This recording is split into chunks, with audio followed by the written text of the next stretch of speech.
What's going on, everyone? Jeremy here from The Courting. I hope you're having a wonderful Friday. Thanks so much for tuning in on this, the 11th day of December, if you should be watching it on the day I film it.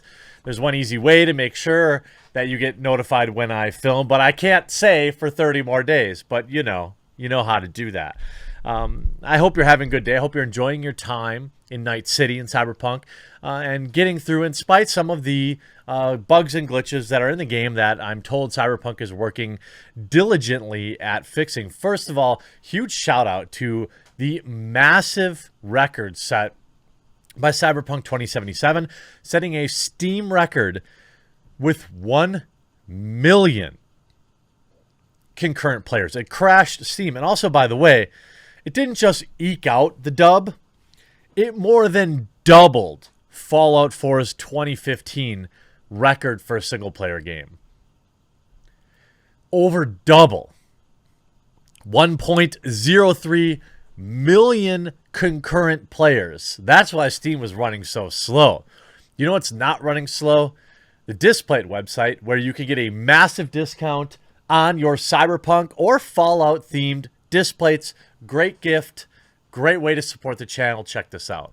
Huge shout out to this video's sponsor, Displate. Now I'm reorganizing my set and I brought in a brand new collection of a ton of Cyberpunk 2077 inspired designs, which are all on sale. Wake the f up, samurai. Exclusively using my link. 1 to 2 Displates, you save 30% off. 3 or more, you get 37% off. And look at that. Oh my god. There's even the quartering designs. There's 5 different quartering designs that you'll see if you follow my link. And there are numerous Cyberpunk 2077 designs, Marvel, outdoor images, sports stuff, whatever you could possibly be into. Displate has something cool to put on your wall in a wide variety of sizes, from this all the way up to basically full wall mosaics when you combine them. And I have a huge thank you for all of you who have supported Displate throughout this year. They make an amazing gift, and if you're stuck inside like most of us are, they make a great way to spruce up your walls. They mount magnetically, so you don't have to stick any holes in your wall. Plus, you can swap them in and swap them out as the season goes. Create your own designs and have a ton of fun with it. Make sure you support the channel and support your boring walls or somebody else's by using the link in my pinned comment below and pick up some Displates and save huge. Hey, I appreciate you all enduring the sponsor ads. They are extraordinarily important to the future and viability of this channel, and thanks to everyone who supports. Now, Cyberpunk has an absolutely insane launch, easily topping over 1 million concurrent players on Steam. Cyberpunk 2077 has some interesting glitches on launch, but those haven't dissuaded anyone from playing it. The title set a new record for the largest number of simultaneous players in a single game, with a record of 1,003,262 playing on the December 10th launch. According to the Steam database, that tops previous Steam record of 472,000 players, call it 473, set by Fallout 4 back in 2015. It didn't just eke it out, it absolutely obliterated the previous record. I think part of the reason people are playing it now, obviously, is we've waited so long, but even knowing that there's bugs, is that there's replayability in this game. I, for one, I chose to go Nomad, but I definitely want to play Corpo at some point. And by the time I play Corpo, like, I'm sure all the gameplay will be smoothed out, and then maybe I'll want to go do a third playthrough later, and the game should be even more cleaned up by then.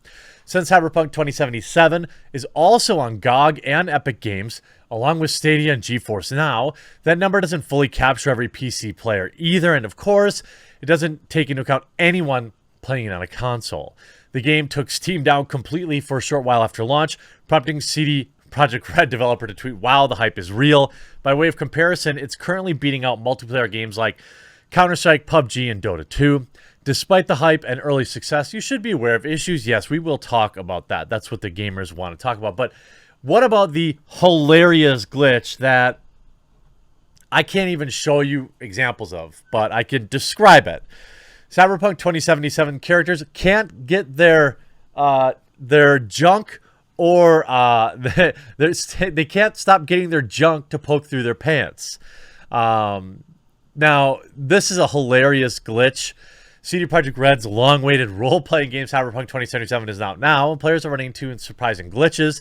The game isn't running very well on PS4 or Xbox One. A lot of problems players are experiencing are frustrating, like frame rates issues and crashing. Some are more amusing, like the one in which Cyberpunk 2077 players can't get their characters to keep their massive hogs in their pants.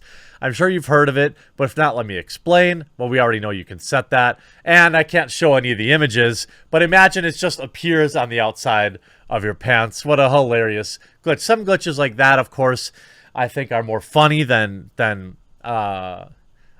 frustrating. They are immersion breaking, of course, but nonetheless, you see people like Paul Tassi here. I think I agree with Paul here. Even though I'm not playing on a console, and I'm very lucky and fortunate to have the next-gen consoles, I still chose to play on PC because I wanted to buy directly from GOG.com and make sure CDPR got the biggest chunk of the money. Cyberpunk 2077 is an utter mess on console, but somehow I love it anyway. After Check's Watch, 7 years of anticipation, Cyberpunk 2077 has arrived, and I can already tell I made a grave mistake. I'm playing the game on console, trying to get some use out of my Xbox Series X, and it's mostly been Valhalla Machine since I got it. And I could have chosen PC, but I'm down the rabbit hole now, and yes, even the most powerful console on Earth, it's not running the game very well. The problems with Cyberpunk 2077 running on consoles have been well documented, and it's extremely poor on PS4 and Xbox One. Even the PS4 Pro and Xbox One X, when you start to see some improvements, it's a version of the game I'm running on my Series X because the, quote, true next-gen version is not out until 2077. While performance is okay on my Series X, using the game's performance mode have the visuals taking a sharp hit, and the game looks bad. It's a bad-looking game most of the time, occasionally veering out into flat-out awful, as you see in my screenshot across from the PC, where clearly the game was meant to be played. Other times, it's fine. Yeah, I will say, I've got several hours into the game, and I think it looks great. I'm playing on a 2080 Ti gaming rig from last year, so it's not exactly cutting edge, but it's still, probably more powerful than the current next-gen consoles. And I think it's where CD Projekt Red spent a lot of their time, especially given that everyone who was playing review copies were playing the PC version. They go on to say, despite all of this, I fundamentally have been enjoying Cyberpunk 2077. In fact, I love it. I understand the reviews now. How can you complain about nonstop bugs and problems and still have a game that ends up with a 91 Metascore? Well, because the game itself is really quite good. Good enough to make you forget about all that during the most of your sessions. We'll start with V, who I love. I was always skeptical about the decision to make a first-person RPG with no third-person option, meaning you'll never see your character, not in dialogue, not in combat, or in Cyberpunk, only when you look in the mirror, ride a motorcycle, or use photo mode will you see yourself. Also cutscenes, right? And I get it now.